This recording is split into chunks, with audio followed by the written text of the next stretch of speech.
সিঙ্গাপুরের জন্মদিনে এরকম জমকালো অনুষ্ঠান করা হয়। বিমানের পতাকা উড়িয়ে অনুষ্ঠানের উদ্বোধন করা হয়।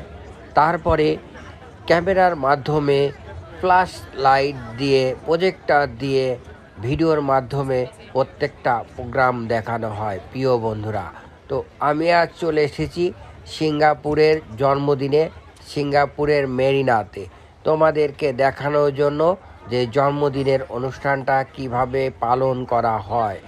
তো বন্ধুরা, আমি শিব বিশ্বাস আজ আছি তোমাদের সাথে সিঙ্গাপুরের মেরিনা থেকে। দেখো বন্ধুরা, এখানে কিন্তু অনেক অনেক অনেক লোক জমা হয়েছে। এখানেই কিন্তু একটু পরে হবে ওয়াটার শো। তারপরে এখানে অনেক বড় পর্দা আছে, প্রজেক্টরের মাধ্যমে কুচকাওয়াজ অনুষ্ঠানগুলো পরিচালনা করা হবে এবং আবার ওয়াটার শো আছে। এই যে বিল্ডিংটা দেখতে পাচ্ছ, এই বিল্ডিংয়ের থেকে কিন্তু ফোকাসের মাধ্যমে ওয়াটার শো দেখানো হয় রাত 8টা বাজে। তো যারা যারা সিঙ্গাপুরে আছো তারা তো জানোই, আর যারা সিঙ্গাপুরের বাইরে আছো তাদের জন্য এই